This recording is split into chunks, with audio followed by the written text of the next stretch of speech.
The book is called Outlining for Novelists Who Don't Outline. And one of the things that has happened to me in the past is I have gotten into some positions where I'm writing myself into a corner as a discovery writer. I think there are things you can do from the world of plotting and outlining to help you out, but without sacrificing what makes you a strong writer as a discovery writer or as a pantser. Welcome to the Stark Reflections on Writing and Publishing podcast. There has never been a better time for writers. More information, options, and opportunities are available to you, but navigating these requires insight. Join Mark Leslie Lefebvre as he draws upon more than a quarter century of experience as a writer, a bookseller, and a trusted book industry consultant to explore and reflect on the writing and publishing landscape to help you make informed choices on your writer journey.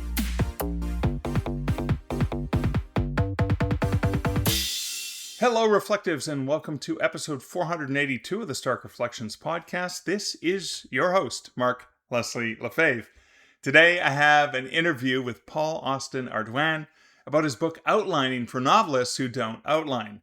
Now, Paul is the USA Today bestselling author of the Fenway Stevenson Mysteries, the Woodhead and Becker Mysteries, and the author of the book From Zero to Four Figures. And I had Paul on in an earlier episode of the podcast where we talked about that. Well, we talk about it again, and we talk about outlining for novelists who don't outline. Like me, like Paul, perfect book for us pantsers, or those who write into the dark, or those who are, a nicer term potentially, is discovery writers. We enjoy the thrill and the fun of discovering our characters and places and situations by just getting in there and mucking about. Anyways, this is the perfect book, Outlining for Novelists Who Don't Outline. It's out now. Paul and I talk about it. We get into some details and some amazing strategies. We also talk again about the From Zero to Four Figures. And we talk about things like his love for Milwaukee. I really want to visit, and you might too, as well, after listening to Paul talk about it. And if you are a pantser like me, potentially you'll benefit from this book the way I already have. But that's coming up later in this episode. First, let's hear a word from this episode's sponsors. Hey there, this is Mark Leslie Lefebvre with a quick question for you. What are you doing November 10th through 14th, 2026? Because if you write books, or if you want to, I'd love to see you in Las Vegas at AuthorNation. I'm speaking there, and I'm going to be hanging out, so just come on up and say hi. AuthorNation, the world's largest indie conference, is an annual gathering where authors come together to support one another, collaborate, and push the craft and business of writing forward. It's not a stuffy conference. It's a room full of people who get it. All of it. The grind, the sweat, the frustration, the goals of getting your story into the hands of the right readers. Whether you're just starting out or you're already running your own publishing business, AuthorNation has it for you. Check it out at AuthorNation.live, and I'll see you in Vegas.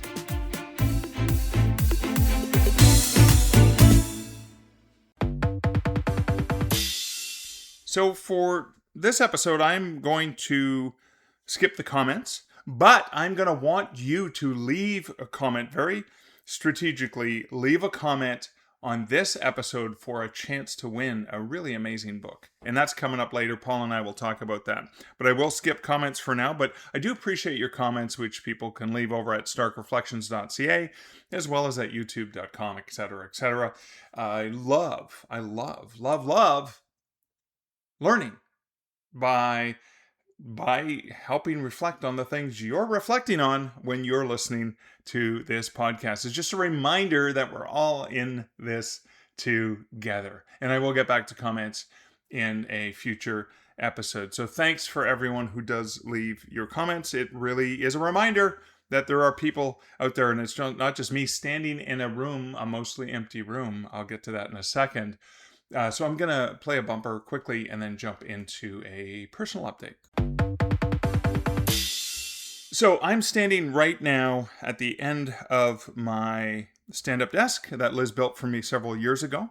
You may be able to hear a bit of an echo in the room because some of the books have been taken off the bookshelf. Liz has continued my bookshelf all the way to the wall and is still in the process of building me a custom sitting desk, just like I have the custom standing desk with built-in shelves, built-in everything. But there's a lot of fixtures and everything normally in this room that help reduce the echo. So if you are getting a bit of an echo, it's probably because of that factor. Now, once I get more of those books back onto the shelves, as well as even my lovely book chair. Have I ever shared a picture of the book chair? I probably should post that for this episode. Let's do that. I'll post a picture of the awesome book chair that I have in my office. It'll have to be another picture, maybe a picture of one of our animals enjoying lounging on the book chair, as Meredith the cat likes to do. But I am recording this on Thursday, July 9th, 2026. And it has been, in terms of personal updates, it's been a bit of a tough week. Now, I'm really excited about this work that Liz has done in the den. I actually vacated the place, our residence, for a few days. I went up north over the weekend, sort of what would have been the U.S. long weekend, to hang out with a couple of buddies, Steve and Pete, just hang out at Pete's house in Levack, the town where we grew up, which is about a 45-minute drive north of Sudbury. And I noticed that's a very Canadian thing to do. Instead of talking about distances, we talk about how long it takes to drive there mostly. Sometimes walk, mostly how long it takes to drive there, or even potentially fly to a place. It's all about distances for us in Canada. It's like, well, how many kilometers is it? Well, I don't know, 80 kilometers or so. It takes about an hour to get there. That's kind of the way that we do distances. But I did vacate the premises, so I wasn't in Liz's way for a few days. It was always good to connect with some good buddies of mine. And then I've been in the throes, as I've mentioned in previous updates, of editing Great Lakes, Ghost Stories of the Great Lakes, which is coming out from Woolsack and Wynn in October. Part of my trip was I did stop at a couple locations in Parry Sound and recorded a few promotional clips for the book, which was pretty amazing. I also had the opportunity to chat with the owner, manager of Parry Sound Books, so I can do an event in the fall. Even stopped in, signed copies of Spooky Sudbury, which the French River Trading Post up on Highway 400 between Sudbury and Toronto. They always have copies of Spooky Sudbury, so I managed to get some of their delicious salted caramel fudge. The blueberry fudge is not quite ready yet, and I did sign copies of Spooky Sudbury. Always great to know that they always have like 20 copies in stock, which is just amazing, and they keep stocking it because people keep buying it. So I plan on doing something with them in the fall with my Ghost Stories books, because I have some ghost stories from Point de Barrel, from Parry Sound, and from French River as well. French River, which connects to the Great Lakes. So some of the stories, they have to do with the waterways directly associated or directly connected to the Great Lakes as well. That's part of it. But I was also in the throes of the final couple likes that I got back from Noelle, my editor and publisher. And so we have finally gotten through that first round of edits. That was the developmental edit, and now there's going to be the edit. I think Ashley, it takes over at the publisher, and she'll be doing more of the line edit once the changes and revisions that Noelle and I have made have been added to the book. I took some pictures along the way, along the shore. I've got Lake Huron, which we camp at regularly, as well as some other locations. So that book is coming together nicely. But speaking of camping, Liz managed to find our very favorite spot, which is a site on Lake Huron at Point Farms Provincial Park, which is about an hour and a half drive over to Ontario's west coast on Lake Huron. Beautiful spot, and has always been Indy's favorite spot. Great way for us to get down to the beach, although we have not taken that this year while bringing him camping there, because his back legs have been so sore and stiff and unpredictable that we took a less direct route, a route that wasn't as treacherous and dangerous. What would happen is we get there, because the spot's right on the edge of this escarpment that goes down to the lake. I would go down the trail first. Liz would hold Indy on the leash back. I'd get down to the bottom of the hill, and it's so far down, I would have to text her because you couldn't hear my voice, especially with the waves coming in from the water. I would make sure that the beach was clear, that there were no kids, no other dogs in that area of the beach, because it's a sort of a private area of the beach, far from the official public area of the beach, because it's right on the edge of the provincial park. And I would say, okay, let her rip. And she'd let Indy go. And he would come balls out, racing down the escarpment. No care in the world, kind of like, we used to be when we were kids on our bikes, just, maniacs, just doing just going full tilt. And he would come bursting out of the trees at the bottom and right into the water. He loved playing in the water. And we loved bringing him there because he was at his happiest when he was fetching sticks. I would throw them as far as I could, and he would go get them, and he would not stop. He would practically almost drown. He would just keep going. We'd actually have to stop and say, okay, how about let's rest for a little while, because we want you to come back. We want not just the stick, but we want you to come back. And other times when we weren't throwing sticks, he'd go into the water, and we kept a piece of leash on him, like a shorter part of the leash, just in case something happened, another dog came, because he didn't like other dogs, so we could grab him more easily with that leash. And he would fetch his own leash back. He would go if we were not playing because we were having lunch or something on the beach, he would just fetch with himself. But he loved camping, he loved being with his people, and he loved it so much. And we've been saying for the last several years, because Indy's 13 years old, we were saying, this may be his last summer. This may be his last camping trip. Now, we've been saying that for several years. And in the last several months, as his legs have gotten worse and worse, taking him out for the daily walk has been actually, believe it or not, kind of sad, but also a way pleasant experience. Because normally he'd be pulling and so excited and energy to go. And he'd hurt Liz several times because he would pull her so hard right off her feet and knock her over, especially going after other dogs and stuff like that. She actually has injured herself several times. But, walking with him in the last month or two, he's actually slowed down. So he's actually walking beside him. I actually could drop his leash and not even hold him, and he would just stay right beside you because he was just going at a nice calm pace. So obviously a little bit sad that his legs were hurting. We had medication, and we had special treats for him that would help with the pain in his back legs, which is something that happens to Goldens. And so we went on a camping trip a few weeks ago, which he absolutely loved. We were camping. We picked to go 2 nights earlier this week, Tuesday night and Wednesday night. And sadly, that was Indy's last camping trip. And sadly, he only made it the one night. So we're really upset, and there's a huge hole in our lives that Indy is no longer here. But he had the time of his life, going for a walk at the campsite, even with the salmon that we grilled on the barbecue, and he got to clean off the tray that we had the salmon in, and he, of course, got the pieces of salmon and the salmon skin, which he loves so much, which was additional snacks after his dinner. Loved sitting with us by the campfire. We all went to bed, and in the morning when I got up, normally he's just after me to, with the food. And so again, lately in the mornings for the last month or so, I've been getting up because I feed all the animals at home, and Indy's the only one with us camping. But, when I get up, Indy's like, okay, hey, it's time Mark's up, so it's time to eat, because that's what I do.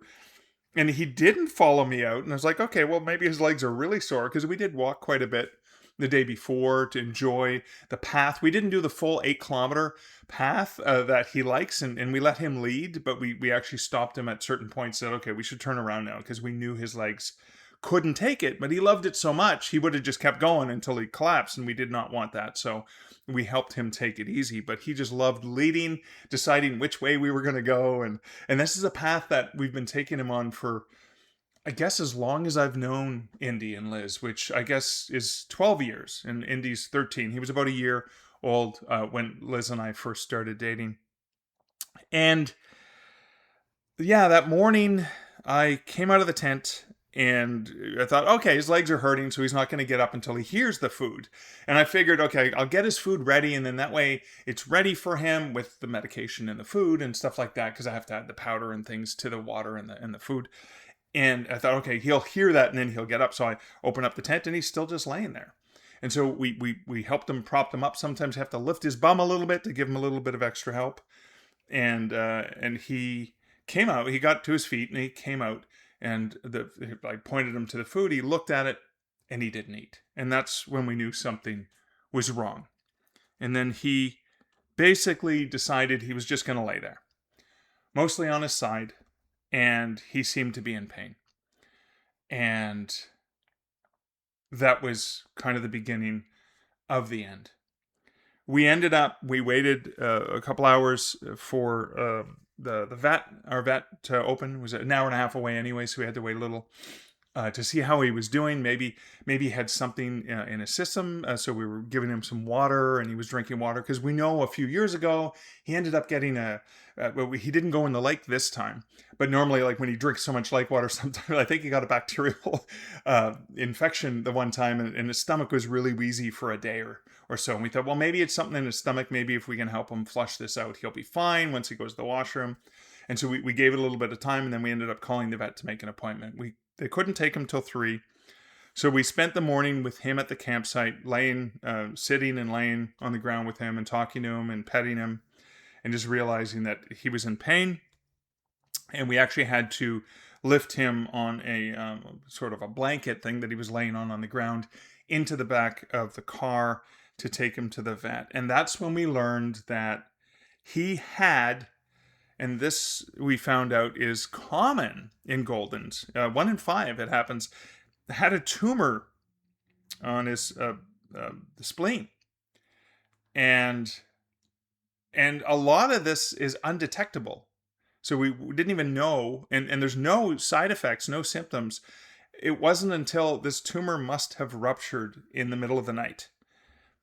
And that's why, because he was fine. I think even early in the morning, Liz got up to go to the washroom and took him outside. He went to the washroom as well outside, so he was fine. So sometime, probably between about 6 in the morning and maybe 7:30, 8 o'clock in the morning, sometime in that time, the spleen ruptured.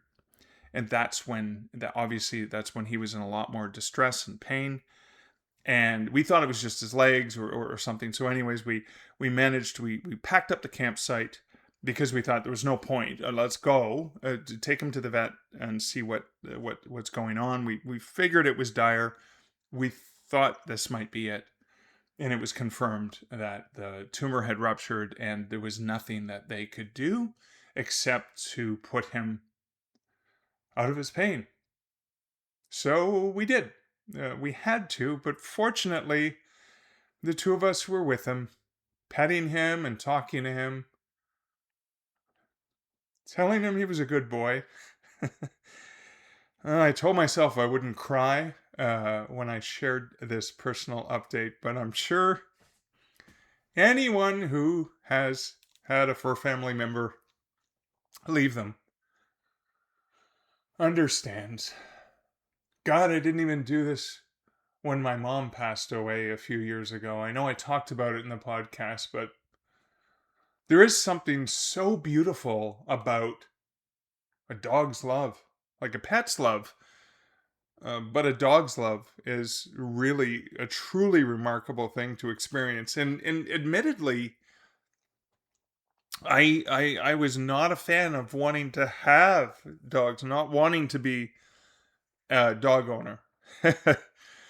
But Maya, our other dog who passed away a few years ago, and it was hard when we lost her, but we still had Indy. And so there wasn't as big of a hole, but man, it was so hard coming home from the vet and unpacking from camping and not having Indy there help as the helper, not having him there when I was barbecuing last night, not having him poking, helping me at the barbecue, not having him to sample some things.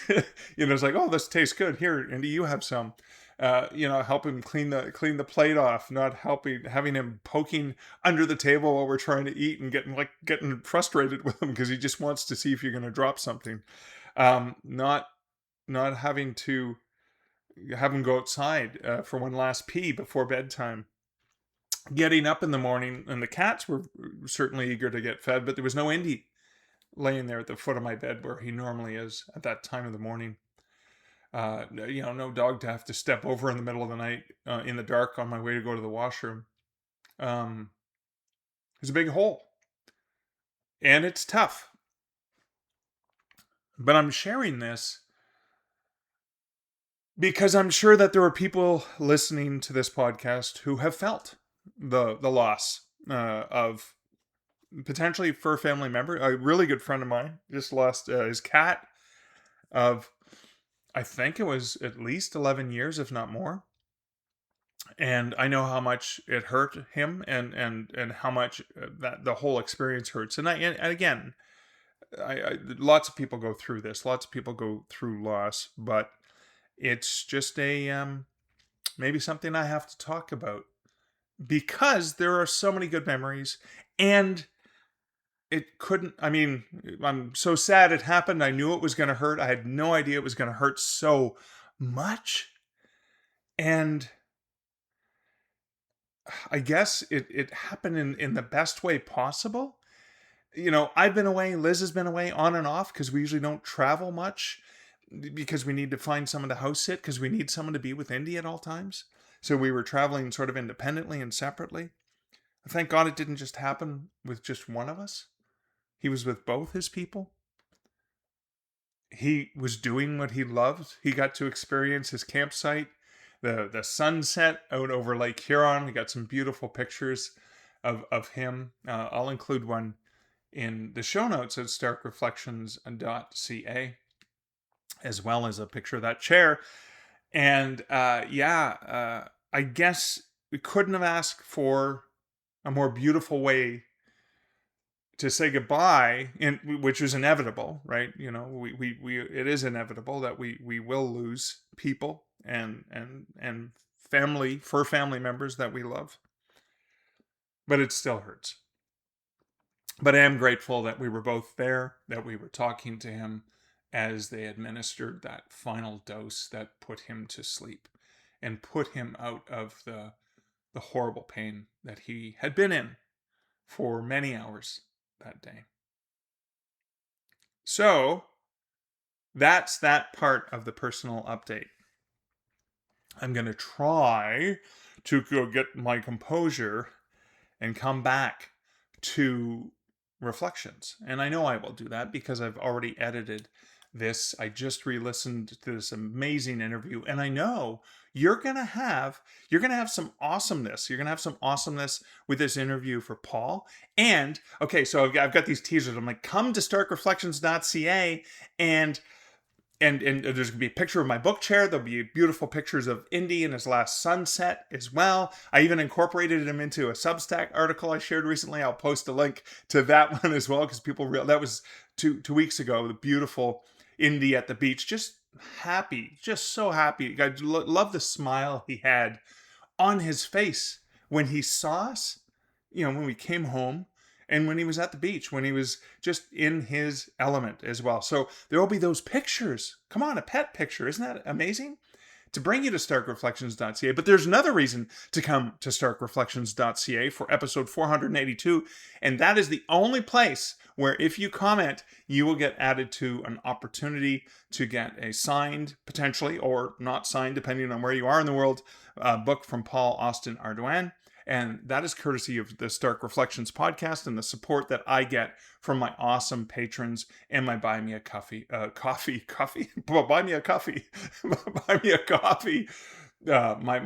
buddies at buymeacoffee.com/Mark Leslie. So huge thank you to all the folks who support this podcast through patreon.com/starkreflections, as well as Buy Me a Coffee, because it's that income that I'm turning around to invest back in you, in this awesome community, as well as support a fantastic author like Paul. So that is a long personal update. Let's roll the bumper and get into this conversation that I had with Paul about outlining for novelists like me, who don't outline like me. Hey, Paul, welcome back to the Stark Reflections podcast. It is great to be here, Mark. Thanks for having me. Oh, it's, we talk on a regular basis as I guess we're still technically board members for Wide for the Win. Is it? Yeah. I think technically, that's technically correct, which is, as you know, the best kind of correct. Yeah. But but I love getting a chance to chat with you for writers. Now, before we talk about this book that's coming out in early July 2026, I want to dig back to the last time I had you on the podcast. For those folks who were not fortunate enough to hear it, and I will include a link in the show notes to that episode, but you created what I thought was a groundbreaking book. It was not one of those, yes, you too can be a 6 or 7 figure author just like me if you follow all these steps. But you had a different take on something that was a bit more realistic for authors, and that title was. Yeah, it was from 0 to 4 figures. There are so many authors out there who struggle to even get to $100 in sales a month. And Or year. when you or year, that's true. And when you're struggling like that and you're not quite sure what to do next, I think there are a lot of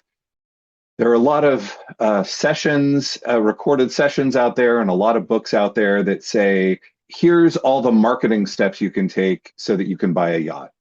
And it really is, you got to put $3,000 or $4,000 a month in advertising around it, and a lot of things that these experts say to do may all be very good things, but they make some assumptions that I don't think a lot of indie authors have done. And I think there was just a place in the market for a book that was a lot more realistic for people who were just starting out. Like, where do I go next with this? Yes, my friends say this is a great book. My family says to me, I only bought it because I'm related to you, but it turns out it's actually good. But you're still only selling, $50 a month, or maybe even, $150 a year on stuff.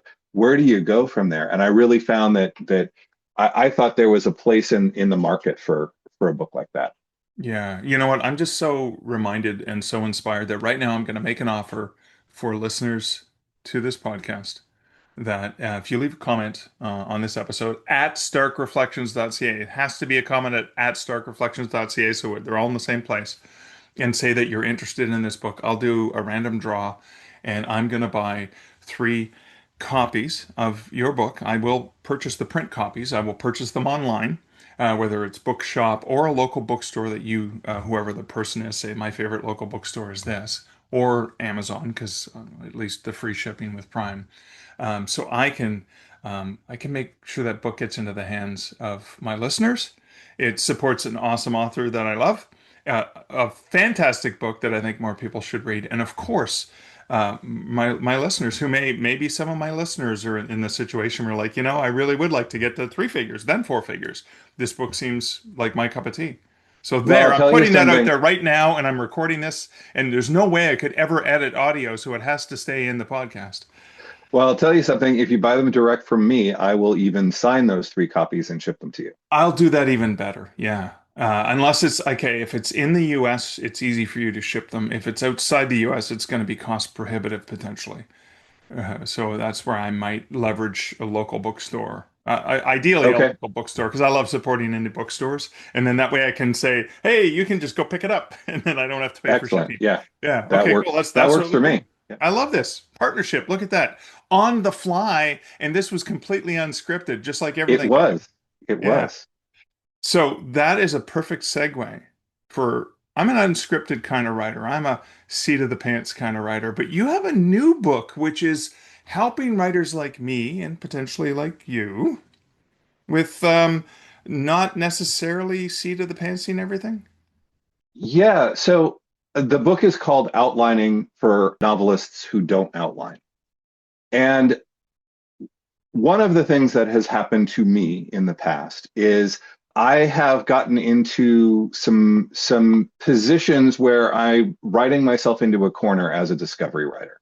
The first 4 books I wrote that I finished writing were all without an outline. They were all discovery written. They were all And we're panned. talking mysteries, which is like you kind of have to sort of know what's going on there, right? It's surprise. You would be perhaps really surprised at the number of mystery authors I've met who are pantsers. Really? I think part of it now, romance and mystery, I think, are two of the most formulaic. They require the writer to be somewhat formulaic because the readership has such high expectations, such specific expectations at certain points in the story where things have to go and how the sleuth has to behave and the clues have to be revealed in this order and you've got to have this and this and this and this and stuff like that. However, I have been reading mysteries since I was knee high to a grasshopper, as my grandmother would have said, and like Encyclopedia Brown. When I was 6 years old, I was reading all the Poirot mysteries when I was in junior high school. Whoa! So I've really internalized the expectations of the mystery genre, Right. And I think a lot of mystery authors have done the same thing. So they can pants their mysteries or pants their romance novels or even pants their epic fantasies if they are familiar enough with the genre where their brain just goes, okay, and then this should happen because that's what they expect as a reader. And that is what they do as a writer. Oh, and I can put a twist here because they were really surprised in a good way by a twist that was done in one of the favorite books that they read. But for things that require structure, like locked room mysteries, for example, as another example I give in the book is a time loop mystery that I had. Boy, pantsing those that sort of thing is hard. And if you can do that, if you can pants that sort of mystery, more power to you. Go ahead and do it. But if, like me, you started doing it and you're like, oh, this isn't working. Oh, I don't have the people in the right spot. Oh, the clues weren't revealed in the right order, and you realize you need a little bit more structure to your work, or any number of other things where you get stuck, where you've written yourself into a corner, or whether your characters are just not working, or you're trying to write a crime fiction novel and suddenly it's a coming of age story, something like that. I think there are things you can do from the world of plotting and outlining to help you out, but without sacrificing what makes you a strong writer as a discovery writer or as a pantser. And I think that's the main difference between an outlining for pantsers book that's out there in the world already and the one that I've written. Well, I think there's another very distinctive difference in this book is often, and I can't remember if this is something we talked about in conversation or it's actually in the book itself, but it's kind of like books for teaching people how to outline are usually treated like a writer being cornered in an intervention, where they're like, no, there's a problem with you and the way you do things, so you have to change dramatically and you have to fit this mold. But your book doesn't do that, right? No, absolutely not. First of all, it's because I am a discovery writer. I am a pantser, and I don't want to let that part go of my writing. I mean, for one thing, I think a lot of pantsers feel the same way I do. I think they feel a little bit constricted by outlines and by plots. As I say in the book, I have never had bigger writer's block when I've had a creative writing class where they're like, create a 5-page character sketch. And I'm like, I don't know what this person would do. I haven't put them in the situation yet to see how they would react to anything. Like I can barely say who they are. Yeah, exactly. And Stephen King says the same thing. I don't know how these characters. How would I know how the characters would react without first putting them into the situations that they're in? And I know. So there, when I was doing research for this book, I was going through all the different kinds of outline types that are out there, and so many of the experts that are writing about outlining are like, you can't write this kind of book unless you outline. You just can't do it. And of course, there are pantsers out there, very successful ones, who would beg to differ with that. But I think for a lot of writers tend to be in their own heads. They tend to be introverts. Many writers have imposter syndrome, and for somebody to say you can't write like that, that's not the way to write a real book, I think that can be devastating for a lot of authors out there. Now, there are some authors who are just gonna be like, I don't care what you say, I'm gonna write the book the way I want it and forget what you say. but that also puts you in diametric opposition to the stuff you can learn about outlining that could really help you in your writing. And again, every writer is different. There are going to be a lot of people who are pantsers out there who discover outlining and like, oh, this really works for me. And again, if that's you, more power to you. Do what works for you. But I think a lot of pantsers out there who have written themselves into a corner or who have come across a problem like the ones I came across in my writing career can learn about outlining and can take a piece here and a piece there and a piece here, apply it to their work in progress that's giving them problems, solve their problems, and then pants the rest of the book the way that they've done before and the way, frankly, that they enjoy writing. I don't find writing to an outline nearly as enjoyable as pantsing a book. And so even when I have had a highly structured book that I've had to do, I just make outlining part of my process to make sure that I have guideposts along the way, or those, when little kids do bowling, how they put the bumpers on the side. Yeah, bowling bumpers. That's kind of what I feel like an outline can give to me, as opposed to the very strict, oh, you must outline or you're not doing it right. Yeah. Okay. Can you give an example because there are examples in the book of various elements that could be applied in different areas, but you have personal experience with going, oh, this thing helped me. Like is there an example of I was writing, I got to a point, and not to spoil any of your novels for people who want to pick them up, but I got to this point and I couldn't figure this out, and this is where learning from the outlining realm helped you. Well, yeah, absolutely. So one of the things that I found out after I had written my first 2 or 3 books, I came across a website called Anonymous Christie, and it has a 12 chapter murder mystery outline. And the author of this website, who does not put their name out there, but the author of this website has said you can't write a murder mystery while pantsing it, which, hello, I've done it, and a lot of people have done it. But what it did was it said, okay, here's the exact outline you need to follow, this and this and this. And I realized, well, gosh, I've done 85% of this in every book that I've written. And one of the things that I discovered after writing this, I'm like, well, I don't do 12 chapters. I do all kinds. Like maybe I do 24 here and 30 here. And I look back at all my books and they were all exactly 27 chapters, which how can I have pantsed 4 books and made them all 27 chapters? And I looked, and the sleuth has sort of a dark night of the soul moment at the end of chapter 16 or 17 or 18 in all 4 of those books. So I know that I have internalized those reader expectations. I don't really want to say I've internalized an outline in my head, because I don't really feel like I follow an outline.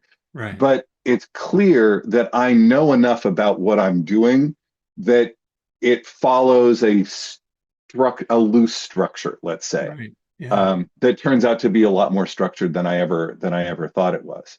Another thing that I've done when I searched for when I did my time loop outline, one of the things that really helped me was studying the monomyth, which is the hero's journey is another name for it. And while I didn't follow the monomyth in this time loop mystery, I gave it certain. I went back and I'm like, okay, I'm missing I've got the introductory stuff and how my sleuth steps into the time loop, but I don't have the mentor. The meeting the mentor scene is really weak. I need to strengthen that.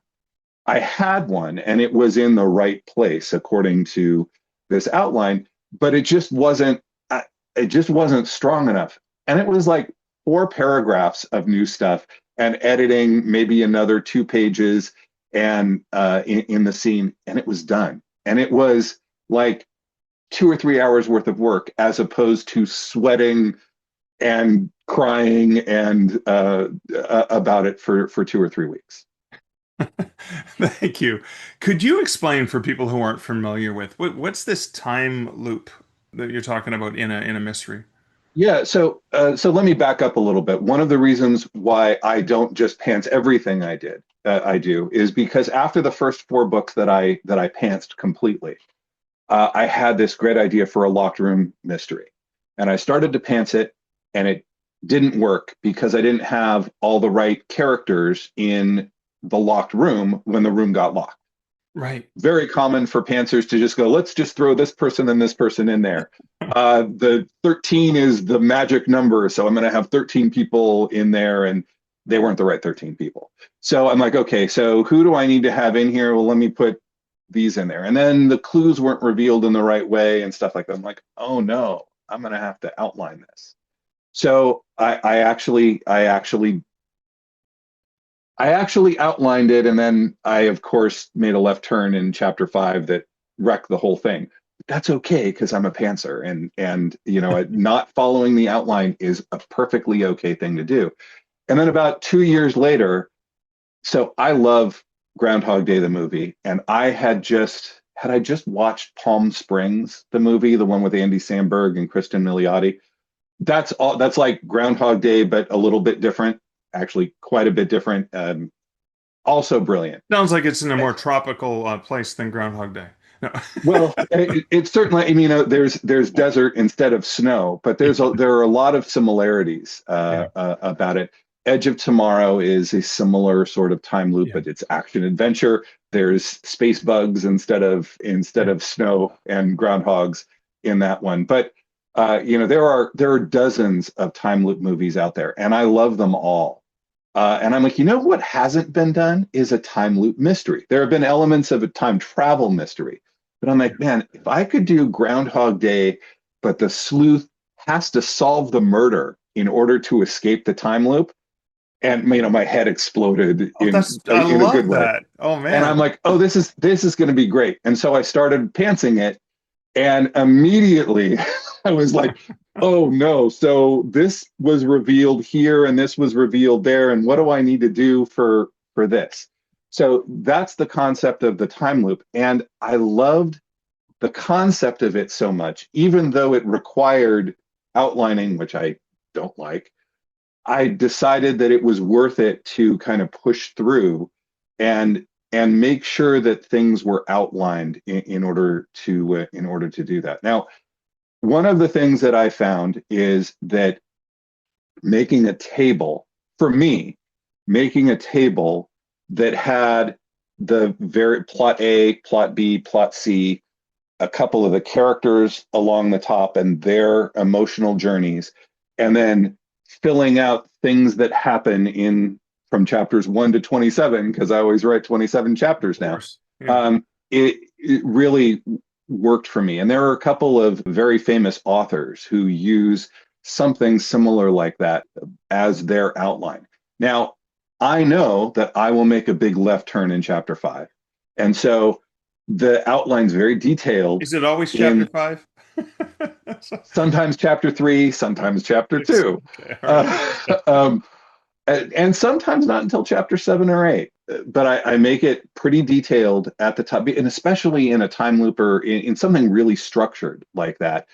I think the more details you can put in and be comfortable with, the more it just gets set up for the world where you take it. So you can pants the last 2/3 of the book if you've set up all the clues really well at the beginning and have fewer problems than you would as if you pants the whole thing, or at least that was true for me.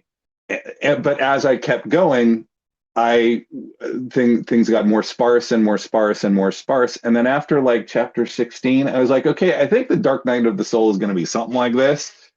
And then like they find out who the murderer is 10 chapters later at the end, right? But I feel comfortable with that because I'm a pantser. I don't know how people are going to react in these situations.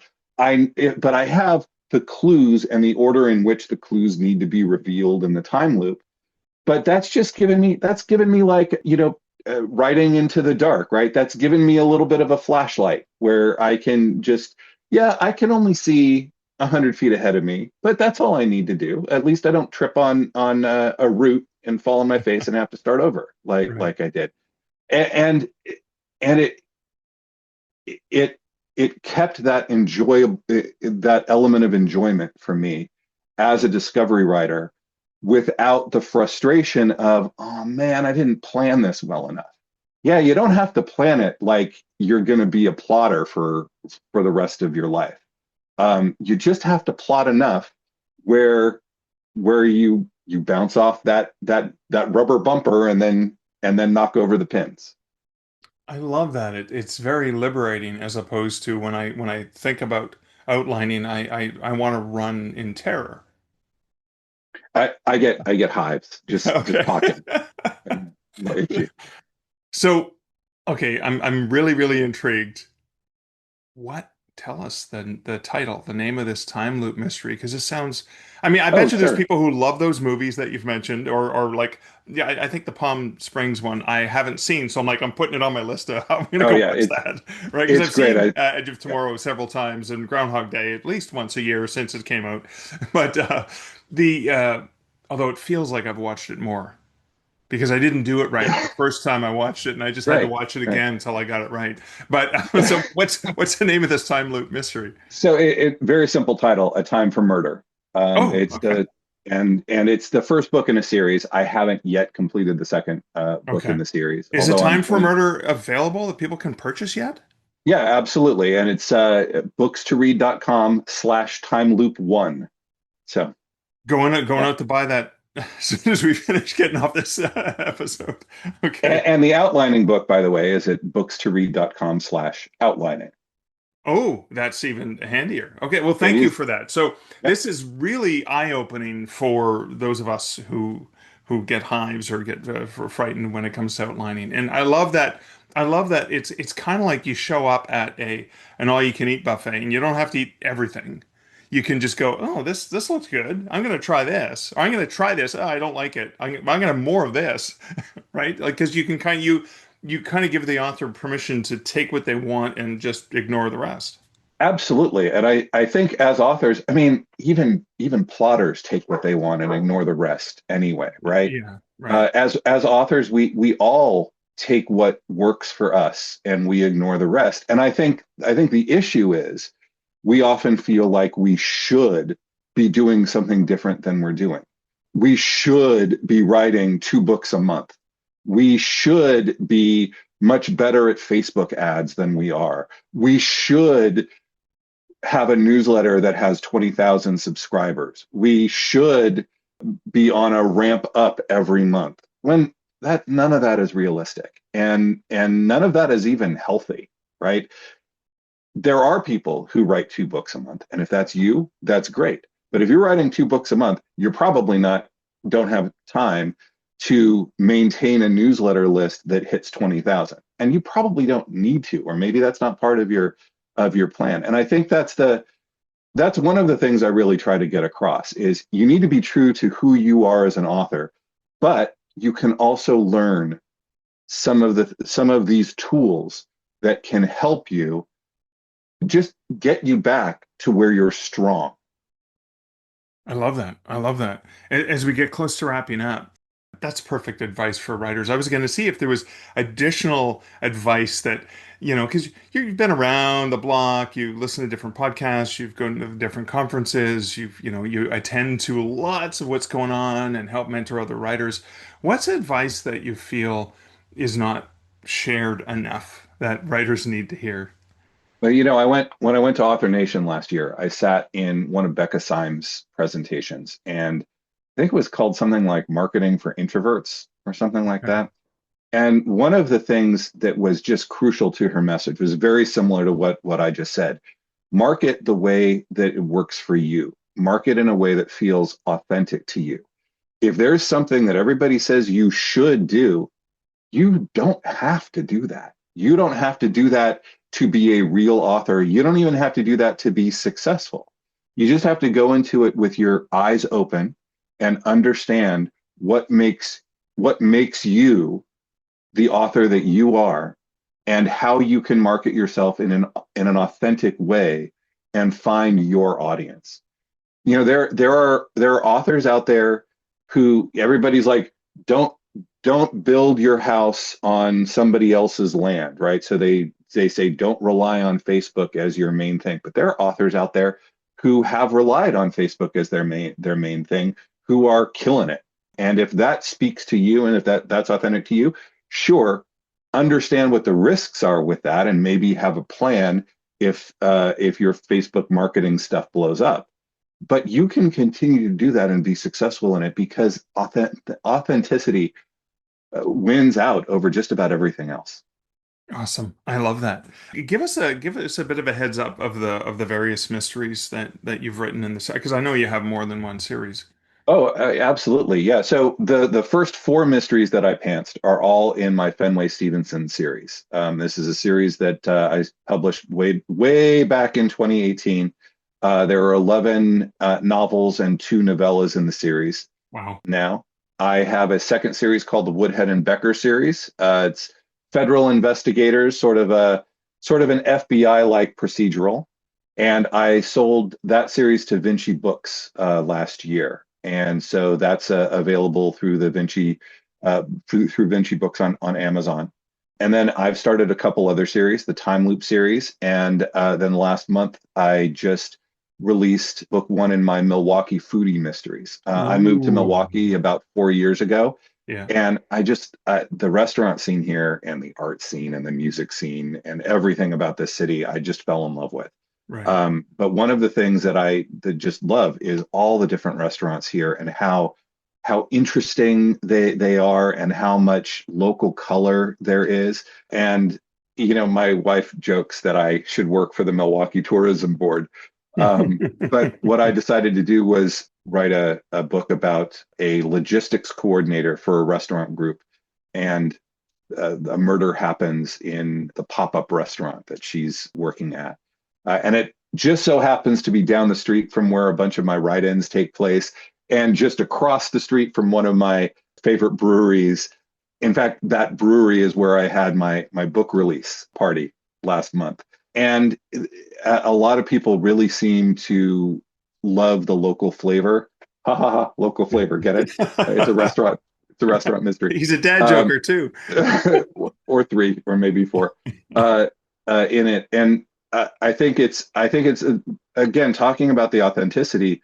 One of the comments that I get is that my love for Milwaukee really comes through this book, and I'm glad that it does. My early readers were like, comes a little too much. You gotta reel that back, Paul. And I did. I hopefully, if you read the series, you'll think I did that as well. But I'm working on the second book on that series too.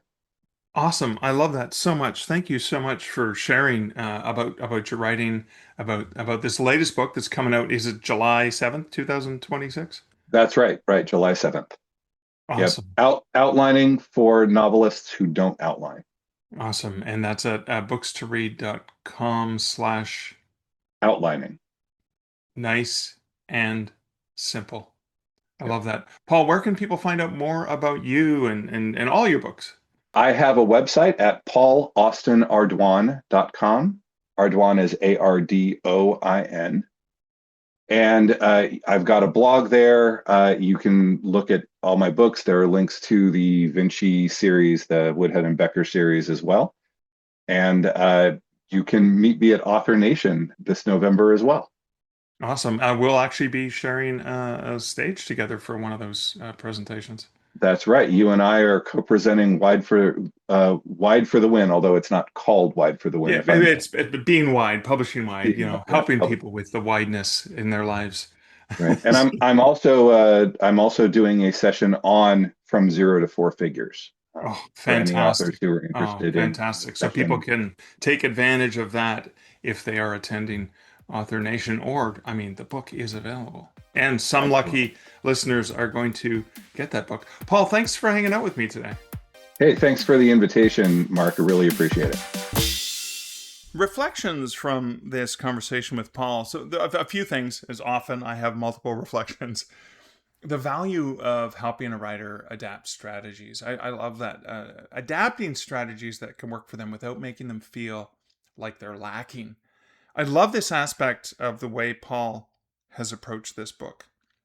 And even it's similar to the way he approached the From Zero to Four Figures. It's, we talked about that, is you're like, well, I'm not doing things right because everyone else is making 5 and 6 and 7 figures. I must be doing something wrong. So I love that first book he did, reminds people, no, you're not doing it wrong. I mean, there's a lot to do even to get to certain points in your career. And, Paul talks about, a 4-figure month. Well, there are authors who may not have a 4-figure year, or maybe even getting to a 3-figure year is that next step. And I love that you can take From 0 to 4 figures and you can apply it in that way. And just like this book, whether you outline or you're a pantser, a book like this, I think, provides you with strategies and different strategies from the world of outlining that you can adapt, which is key and important no matter what you're doing as a writer. So that's the first thing I want to reflect on. The second is related to that, is that it's the importance of and Paul gets into this so beautifully, of those many and heavy we shoulds that writers have to constantly struggle with, and why that is not healthy, and why it's so valuable to being true to who you are as a writer. Not, well, you should do this and you should do that and you should be doing the other thing and stuff like that. No, you should be doing the things that you are most comfortable with. And that's when Paul talks about how authenticity wins out above almost everything else. Why I believe that is so important, especially in today's digital environment of digital slush and of the pervasion of AI and content like that. It's almost impossible to stand out without really taking a look at who you are as a writer, what your voice is, what you bring specifically to a project that no system can. So, for example, my book, Ghost Stories of the Great Lakes, is really go in and do a crap ton of research about these ghost stories that I found. I didn't go and interview a bunch of people and have completely new stories that have never appeared before. They've appeared, and I source, like, my further reading and bibliography is like, I bought at least 30 different books and had some already, and got some other ones that I got the ebook versions of, or audiobooks, or watched YouTube videos. I've found so many online articles and in different online sources and magazines and blogs and things like that. And then I took this information and I retold those stories in my voice, and I added my perspective. One of them, for example, which comes from Kenosha, actually, in the US, was based on a book I got, a signed book I got from a friend who runs a bookstore down there that actually had some great stories, and one of them involved the water, which was perfect. And then when I dug into these historic articles that I could find online, because some of them are historic newspaper and magazine articles that are available, in public domain because they've been around for so long, I actually dug into my own research and my own conclusion about what really potentially happened based on the facts as I laid them out. So it's not just a ghost story book of Ghost Stories of the Great Lakes. It's Mark Leslie's version of ghost stories of the Great Lakes. And yeah, there are other great books, and I recommend them. And I think that authenticity is one of the reasons why potentially I love writing books like that, even if other books like that exist. The last thing, and I think this is part of the authenticity, is Paul's love for Milwaukee and how much that comes through. When I talk to him, and I do talk to him a lot, but when I talk to him, that comes through. He really is like, you should come and check out the breweries. You can check out the cheese. You should really check these things out. And how that comes through as in his books, that it's like a character. It reminds me of how reading books like, well, actually, when I think of a Canadian author, Stephen Leacock, Sunshine Sketches, the book, the Leacock, that kind of has that sense of that community as a character. When I think about places from the novels of Dennis Hamill, amazing author who I love, his police procedurals and more literary titles, there's such an element and love of Brooklyn in his novels that I love so much. Even Ireland. There's such Guinness beer in Ireland and Brooklyn. I fell in love with all three of them thanks to the works of Dennis Hamill. Just like in the Michael Connelly novels, in the Bosch novels and in the Lincoln Lawyer, Los Angeles itself is a character. He loves his city. And he loves the restaurant. I go to places to eat specifically because Harry Bosch ate there. A fictional character ate in a real place. And Paul does that as well. And I really think that lends to that authenticity. I'm going to use Paul as an example in a forthcoming book that I just got back the first edits from the first half of that book from my editor. I haven't even looked at them yet because I want to get this podcast done first. But I just got those edits back, and the second half I'm sending off to her. But I'm still just finalizing some of the case studies because I have so many different case studies of how authors interact with their libraries and bookstores or other businesses as well for in-person events. And I'm going to be obviously talking to Paul in more detail for that, about how he worked with a local brewery, a local restaurant, in order to incorporate that. And that works perfectly because of the way Milwaukee and the local scene is very, very much a rich element of his books. I hope you enjoyed this reflection. I hope you enjoyed this episode. Do not forget, you leave a comment this episode. I'd love to hear you can just leave a comment saying, hey, I'm just leaving a comment just so I can be part of the contest. But I would love to hear what you were thinking about, what you were reflecting on as you were listening to this conversation with Paul, or anything in this episode that will make you eligible. What I'm going to do is when I have to pick a date. I'm looking at a calendar. Look at me looking at a calendar. Oh, it's July. So I'm recording this on July 9th. I'm going to give you guys till the 23rd of July, which is usually the Thursday. So by probably, let's make this safe so I can record it on the 23rd. By the 22nd of July, by 12:01 a.m. Eastern on July 22nd, 2026. If you've left a comment, what I'm going to do is I'm going to take everyone who's left a comment. I'm going to put you in a random number. I'm just going to assign the comments numbers, in order, kind of 1, 2, 3, 4, 5. Blah. Then I'm going to go to random.org. I'm going to put in, give me a random number between whatever this, 1, obviously, and whatever number I have. And I'm going to do 3. And I'll report that. In that episode, I'll contact the folks and I will make sure you get a signed copy if you're in the US, because I can work with Paul to get that delivered, and I will pay him for those. I'll pay for the shipping, or try and get this. If a signed copy is not to your preference, I will work with either a place like Bookshop or a local bookstore where I can order online and just go, hey, can you, I'd like to order this book. Could you please bring it in? And this is the person to call when it comes in, so you can go pick it up at your local favorite bookstore. I think that's a great way to support a great author. It's a great way to support you, the awesome listener of this podcast. And of course, it's a great way to support bookstores in your community, and maybe even give you an opportunity to engage with that, because that's a perfect natural conversation. You pick a local bookstore that this is picked up at, and when you go in to pick it up, you can say, hey, let me tell you the story behind why this weirdo, in Ontario, Canada, Waterloo, Ontario, Canada, why I'm picking up this book. I was listening to his podcast and blah, blah, blah, blah, blah, won this contest, blah, blah, blah, blah, blah, blah, blah. Bam, suddenly you open up the possibilities like, oh, you're a writer? Yeah, oh, okay, I have these books. Perfect icebreaker, isn't it? Oh, look at the way we all work together. That makes me feel good. You know what else would make me feel good? Opening up my window and putting the fan back on, because I am sweating like crazy up here in my office.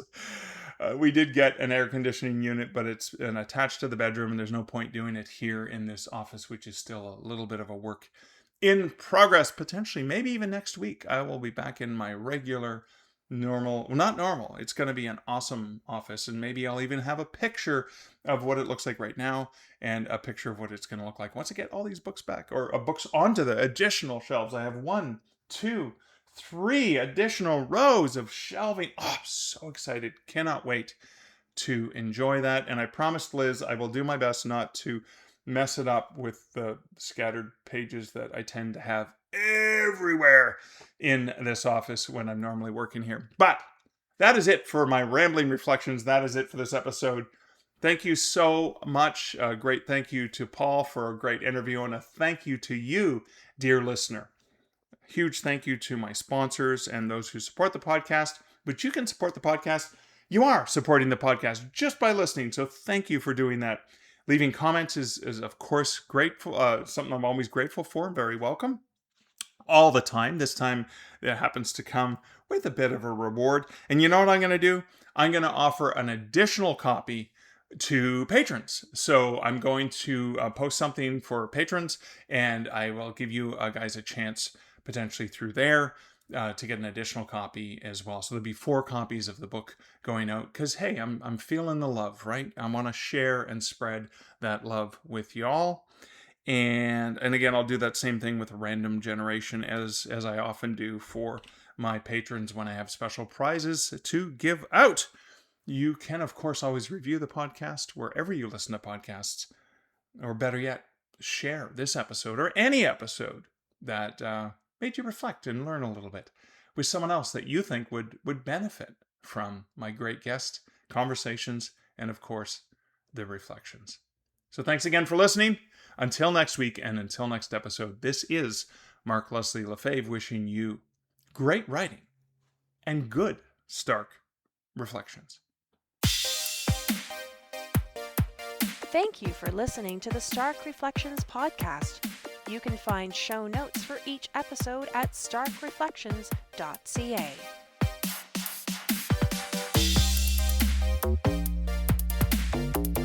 The music for this podcast, Laser Groove, was composed and produced by Kevin MacLeod. Check out more of Kevin's great music at incomptech.com.